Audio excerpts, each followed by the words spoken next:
আসসালামু আলাইকুম।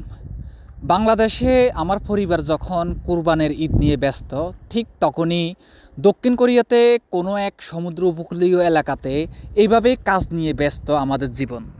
এতটাই হতভাগ্য যে আমি সহ আরও ৩ মুসলিম ভাই ঈদের নামাজটা না পড়েই কর্মস্থলে এসেছি এই বাটার মধ্যে কাজ করার জন্যে।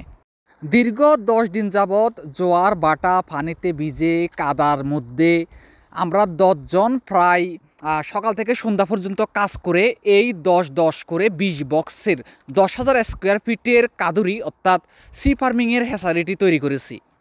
বেশিরভাগ প্রবাসী ঈদের নামাজটা পড়ে পুনরায় কাজ করতে যায়, অথচ আমি এতটাই হতভাগ্য যে আমি ঈদের নামাজটা পড়তে পারিনি।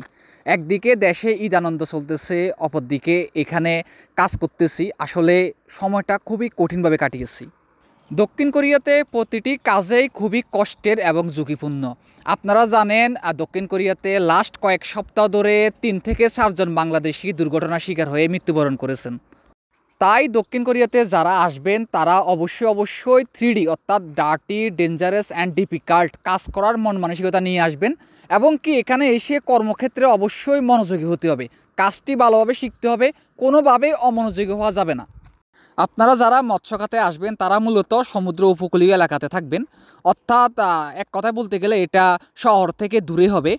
হয়তোবা যোগাযোগ বন্ধুবান্ধব বা আত্মীয়স্বজনের সাথে যে যোগাযোগ করার একটা সুযোগ সেটা নাও থাকতে পারে। তাই আপনারা যাতে এই পরিস্থিতিতে নিজেকে সামলিয়ে নিতে পারেন সেটুকু নিজেকে প্রস্তুত রাখবেন। মৎস্য খাতের কাজটি যেহেতু বাইরে হবে, তাই শীতকালে শীত, গরমকালে প্রচণ্ড গরম, বৃষ্টির সিজনে বৃষ্টি হতে শুরু করে, অর্থাৎ সকল পরিবেশে নিজেকে মানিয়ে নেওয়ার সেই মন মানসিকতা থাকতে হবে।